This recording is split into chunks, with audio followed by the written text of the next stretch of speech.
What is up, Rad Potential YouTube? Welcome to another Radformational video. We're going to teach you some stuff about RX8s and getting a used RX8 engine from the junkyard. So here before us today, we've got a Renesis 13B. Now, this engine came from a manual transmission RX8 that actually, the clutch exploded and destroyed the bell housing and broke the back of the engine and stuff like that. So that's why we were able to get this engine in good running condition. As you see, so here is a piece of the bell housing. You can see massively chunked off and broken. This is actually the old flywheel that was on it. You can see the dowels are broken. And then on the back of the engine, you can see currently the rear iron is cracked here, the rear iron is cracked here, and then this dowel actually broke out of it. So, with that being said, there are a lot of reasons that RX8s go to junkyards besides the engine getting blown up. So it is a viable opportunity for you to get one that potentially runs and put it in your car that doesn't run. Or you could get the engine and just salvage the good parts from it. Housings, rotors, irons, etc., for parts that you need to rebuild your engine. So with that being said, RX8s, there's some differences, okay, in the engines. I've got it mapped out here. From 04 to 06, the automatic engines were a 4-port. All of the manual transmission RX8s were a 6-port engine, but this is where it gets weird. From 06 and up, in the first generation RX8s, the automatics were a 6-port. So 07 and later, okay? Those engines, the 07 and 08 6-port engines, I believe, from what I was able to discern on the internet and on the forums, that they are the same as the manual transmission 6-port, just the ECU limits them, which is why they make less power, okay, for the sake of the torque converter, etc., okay? So the short end of that. Series 1 manual transmission engines are all 6-port. You can use them interchangeably between all of them. Series 1 automatics, you have 4-port and 6-port. Okay, so just be careful if you do have an automatic car that you get the right engine for your car. You cannot use a 4-port engine or a 6-port engine in the other setup. Okay, the intakes don't work, just other parts. And if you figured it out, I'm just going to stay for the simplest part of this video. It's hard to do. Now, RX8s were also made from 2009 to 2011. The Series 2, the really sleek and awesome looking R3 car, okay? Those engines are completely different, all right? The auxiliary ports, i.e. the 6 ports right here, the lower intake manifold is different. The Series 2 engines have 6 oil injectors. So your oil injector is right here. This is an oil injector. On the Series 1, you see there's 2 of them per rotor. On a Series 2, there's actually 3. The Series 2 also has 4 fuel injectors versus 6. On a Series 1 car, there was 4 secondary injectors. And then also on a Series 2, the oil filter is actually on the front cover up in here instead of back here. So, those are the major differences.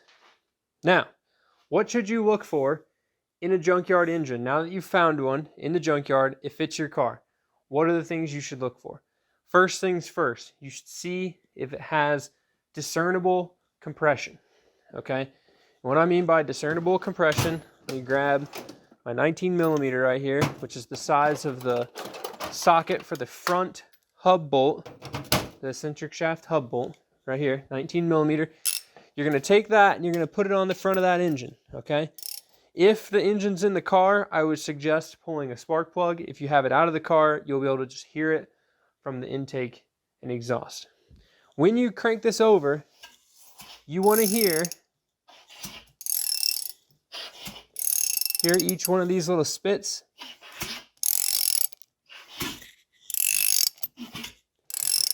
What you want to hear is you want to hear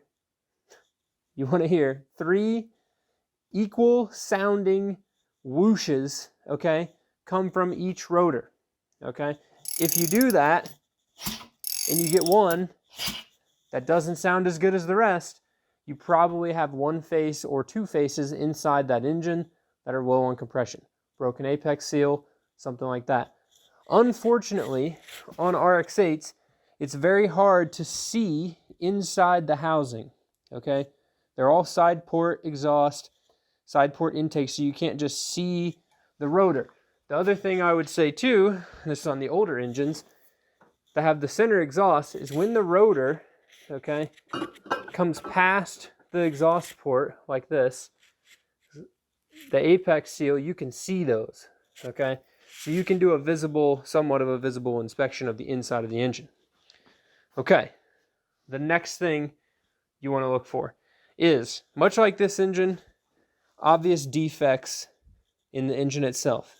Now, a lot of people will probably be worried about this huge chunk missing. You're missing a bolt for the bell housing, transmission. However, what I see about this is that none of the oil passageways are affected. It's not going to leak oil. Same thing here.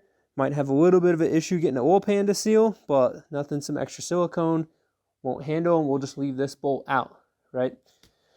If your car or the car in the junkyard was in an accident, because these cars have a power plant frame, okay, which connects the transmission to the rear diff.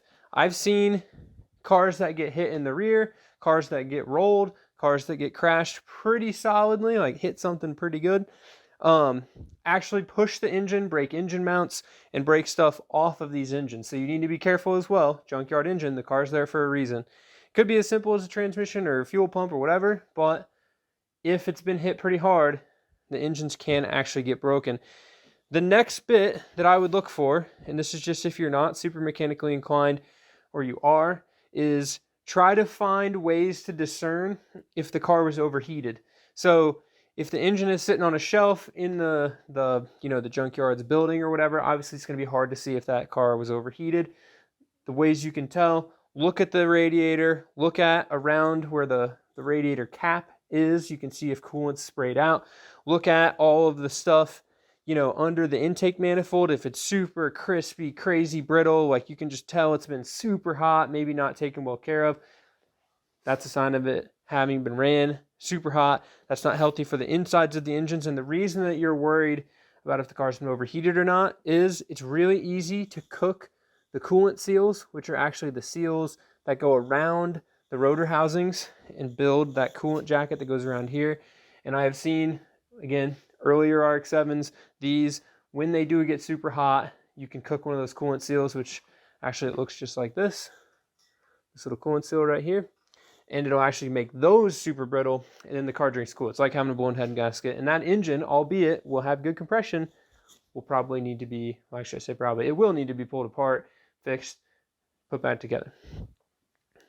So, anything else as far as oil leaks, if there's a bad water pump on it, if you don't have kind of everything around it, assuming your car is complete, all of that stuff can generally be fixed with the engine out of the car before you put it into the car, okay?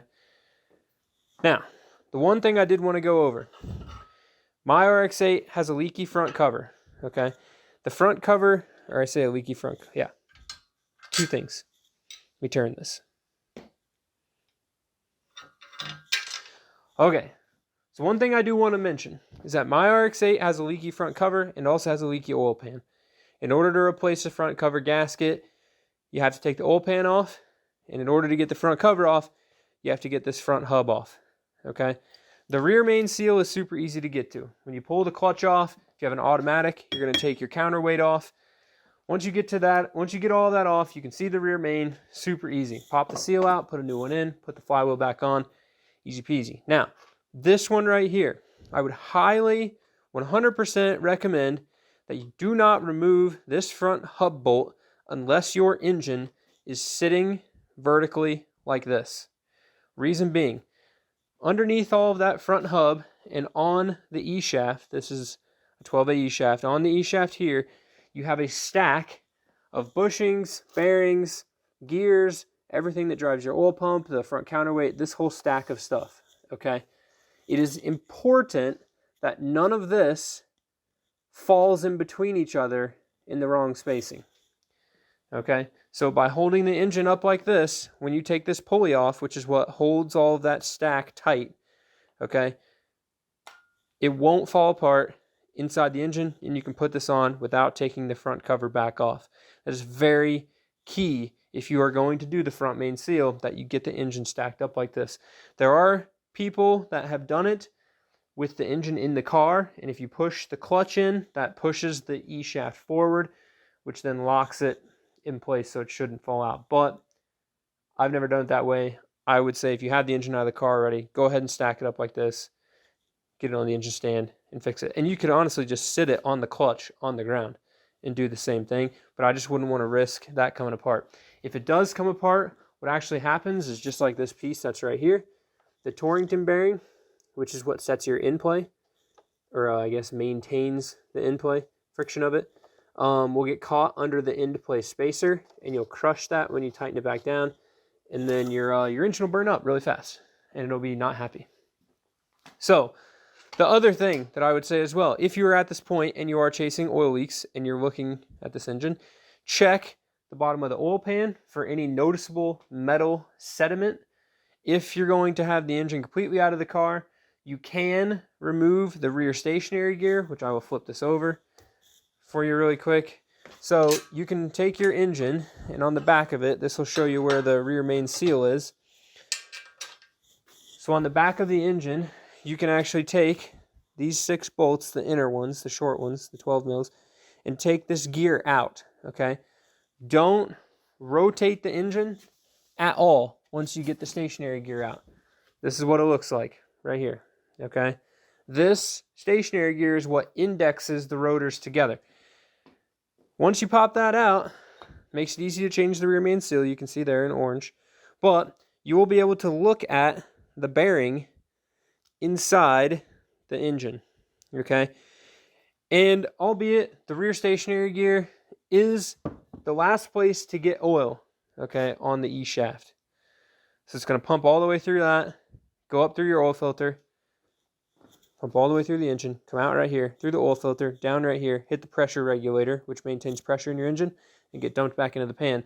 But the rear bearing would be the best place for you to look to see if your engine has ever been starved of oil, to see if you have excessive wear inside the bearing. And this one right here, you can actually see, is spun and has moved, and this bearing is destroyed. You can also see all the heat marks in it. So things like that are what you want to look for when you're trying to find one of these engines in a junkyard, okay? And as far as compression numbers, right? If you have a compression tester and you've taken it to the junkyard, you've used a battery or somehow gotten to turn it over to compression test it, I would look for, me personally, for an engine that I don't want to rebuild, okay, something you're just going to take out, I would shoot for 80s or higher, all right? If your engine makes 85, 86, 90, anything more than 90 is awesome, then you should be good for a little while with your engine. Now, I can't tell you if something's just going to catastrophically fail, but just saying, I wouldn't take an engine that makes 71 PSI, stick it in my car, and expect it to run, okay? Not unless every other function of the car was perfect. Then you do that. But in RX8s, these cars are 10, 15 years old. Fuel injectors are clogged, coils are weak, things like that. Electrical components aren't working properly. So you're going to have where a weak engine is going to get amplified and not want to run. But with that, I believe I covered everything that I need to cover. I guess the one final thing I'll mention is that between an automatic and a manual, if the 4 and 6 port, you can't tell, the automatic 6 ports will have a provision on the rear iron for the starter, as well as an automatic engine, if it still has the flywheel / flex plate on it, will have one of these, which is a counterweight on the back of the engine back here, and the flex plate would bolt to this. If you have a manual engine, it will have a large, big one-piece flywheel that big bolt goes on in the center, okay? So I think that's it. Drop any questions, comments below. Drop any questions in the comments below. If you have more detailed questions, you don't want comments, you want to message me directly, we do have a Rad Potential Patreon, and on there, the community's great. talk to those guys all the time. It's not huge. Very easy to get in touch with me on Patreon, and I would definitely appreciate the support. There's videos that go up on the Patreon that don't go up on the channel, and they will always only be on Patreon. It's not something where we'll cycle them to here, or you guys will know, you know, what they get. Anyways, they're very specific videos. If somebody has a question on there, I'll make a video to answer their question. It's just a lot easier for me to do kind of like a show and tell.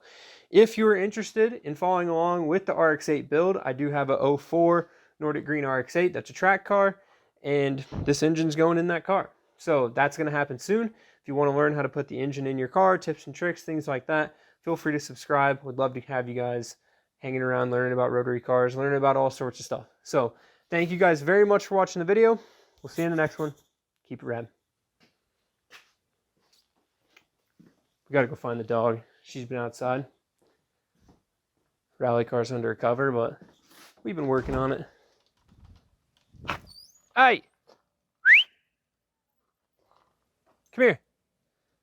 You gotta say goodbye, all the viewers. Come here.